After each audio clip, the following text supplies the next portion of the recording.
Yeah, so literally I'm trying to catch the sunset as always. We're recording this late in the evening.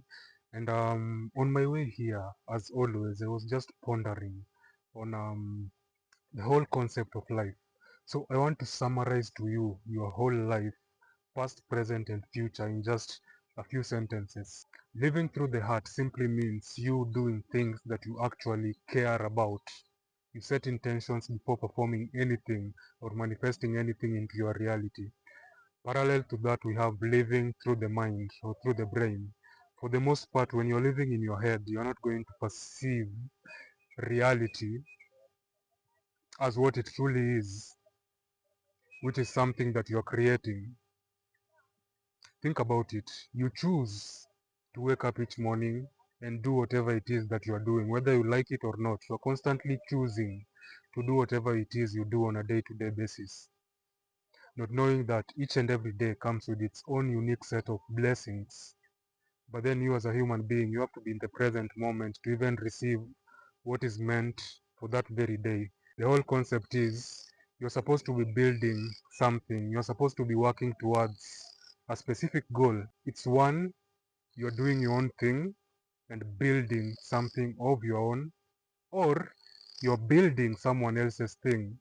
So you go through life by the rules and guidance and guidelines, that have been set in place. And usually it's all transactional. The most valuable, and I think I've mentioned this a couple of times, the most valuable resources that you have inherently as a human being is your time and your energy. Your time, in that you have a specific time or period of time that you're going to be alive for. All of us are supposed to be alive for a given period of time, and it's supposed to be for you to fulfill a specific obligation presented to you by the universe. So we're saying all that to say you're either abiding by rules or creating the rules themselves. When you realize that you're here to create, then you show up to reality authoritatively, knowing that inherently as a human you have power, and your power again resides in your time and your energy. And this goes one way or the other. Where your attention is, energy naturally flows towards the same direction. You've heard of the term energy harvesting. What this means is whatever it is you're doing, how does it make you feel? And however you feel, who benefits from you feeling that way? And feeling is energy. You're naturally going to act upon the way you feel about something. So when you feel constantly that you need to do something in order to get something, in order to be worth something, then naturally you are being run by survival. One way or the other, you are either living through your heart or through your mind.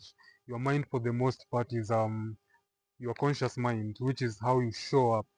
There's an archetype or a persona that's associated with your waking life. Yeah, and an archetype is basically an aspect of someone's character, either presented or perceived. Presented is what you show up as.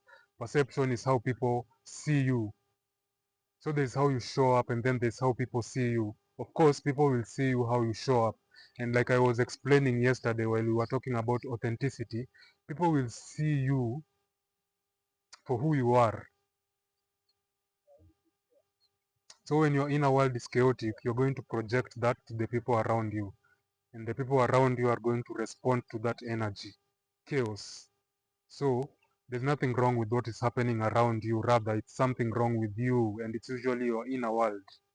So when you want to change what's happening around you, change what's happening within you.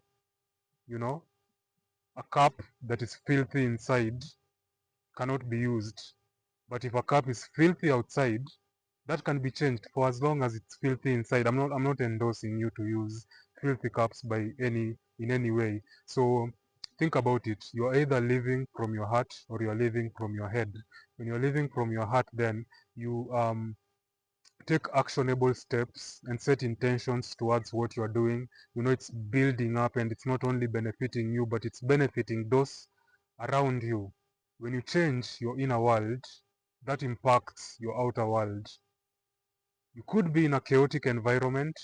Of course, over time, that's going to affect your inner world because people are strategically put into places to just stop you from becoming who you are truly meant to be. On a grand scale of things, no one is supposed to be subservient to another. We are all equals. We are not the same in that we need leadership to direct the flow of things, and we need everyone else to just do what they are here to do. Everyone has a role to perform or to fulfill. And this takes us back to the consciousness conversation, of which I've mentioned this multiple times. We have the conscious and the unconscious or subconscious. So when it comes to conscious, your conscious mind is heavily run by your ego and your persona. I just explained what the persona is, which is how you are perceived and how you show up. Your ego, on the other hand, is a sum of everything that you've been through from the day that you entered this realm or to the day that you are birthed to this very point in time. So on average, you're going to act based on your experiences and your beliefs. And when you pay attention to these things, you realize and recognize that they are patterns. Your patterns are formulated by your habits. Your habits are now in the subconscious mind, of which when it comes to your subconscious, this is where your shadow self resides, your soul image or blueprint, your mania personality, yeah, or your arch rival. You've heard of the term that you are your worst enemy. So your enemy or your dark side resides in your subconscious mind. We all have this aspect to us. No one is perfect. No one is an angel. Only Jesus was, and he's no longer with us, of course. In general, your subconscious comprises of at least 90% of your mind, and this 90% is further split into two. You have the collective subconscious and then you have the personal subconscious. Your personal subconscious is what you choose to personalize. These are what you further plant into the conscious mind. The conscious mind now is going to be how you show up to the real world. So you realize these are three different layers. You're a multi-layered being, multidimensional even. These are three complete different layers of existence that are all enveloped within your avatar. So to create reality, you need to tap into your inner world. Your inner world is simply a collection or a combination of your thoughts and your emotions. Your thoughts, your mind is a universal receptor. You receive thoughts from the infinite pool of intelligence, or in other words, God. And then, based on how you're feeling in your heart, you're going to attract the experiences that align with the thoughts that are channeled to your heart. You've heard me also say that your body is a compass and the heart is the north. So your heart will point you towards what you desire. And how you know this is how you feel about it. When you feel bad about something, that's enough direction, directive. When you feel good about something, that's enough directive on what you have to do. When something is not given at the moment it's needed the most, even the most valuable things, even the most valuable loses its value subsequently. What this means is you're going to need different things at different points in time.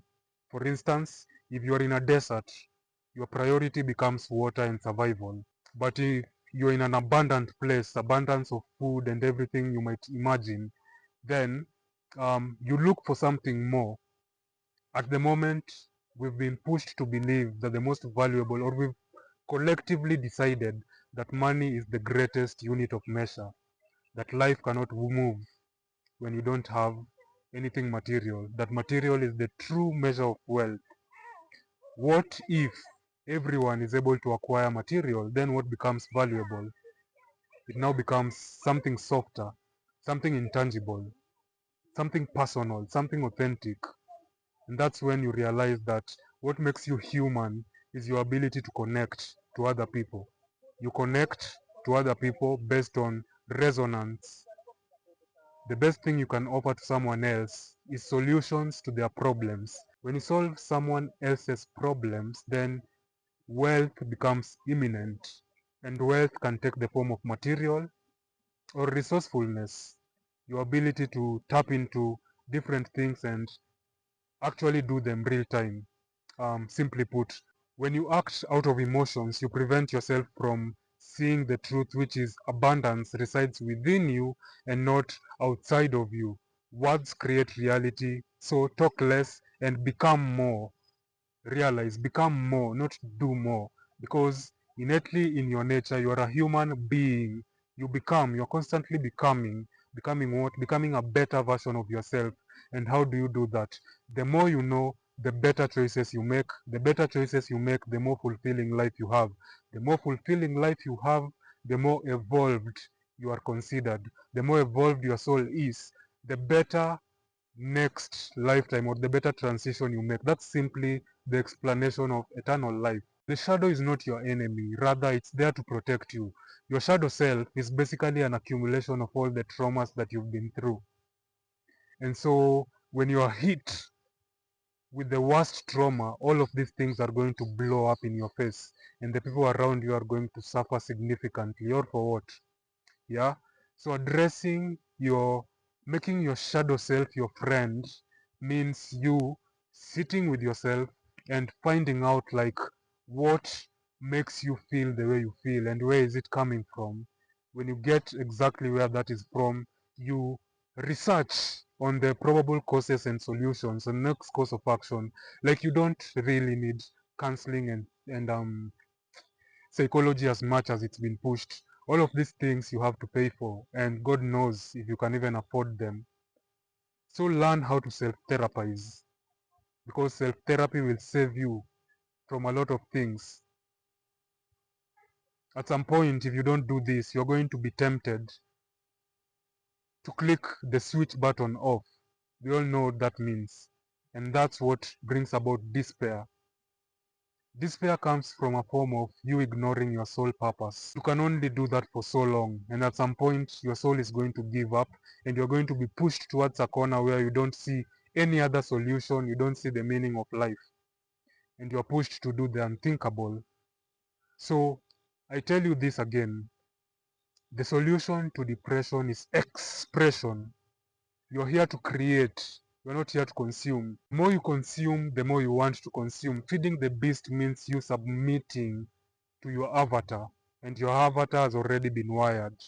Since school, everything that is happening around you is to serve your flesh, your avatar.